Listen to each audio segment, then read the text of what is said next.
کوفه ای دیار علی، محرم اسرار علی، شاهد جهاد و ایثار علی. کوفه شهر بی بدل، توی دلاوری مثل. کوفه شهر بی بدل، توی دلاوری مثل. یاور علی تو قوقای جمل، یاور علی تو کوفه ای باغ بهشت، ای حرم شیر خدا. یادت علی به تو گفت حاضری مدینتنا.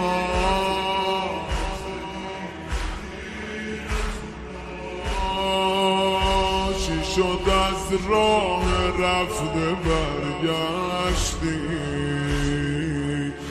چرا خوردی فریب دنیا رو؟ چند قدم تا به خیمه دشمن، چرا تنها گذاشتی مولا رو؟ تو عبرتی به دل بیدار، تو عبرتی به دل بیدار. فاعتبروا یا اولی الابصار.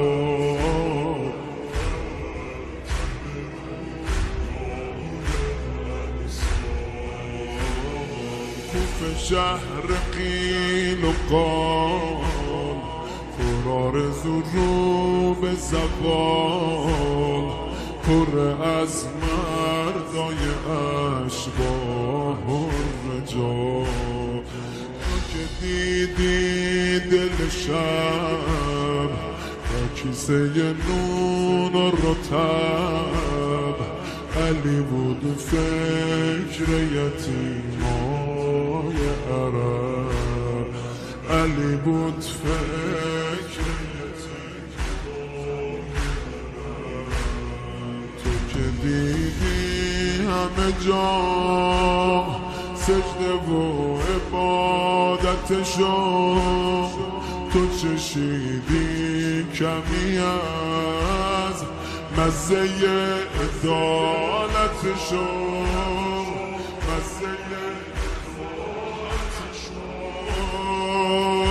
تو که پای علی شهید دادی،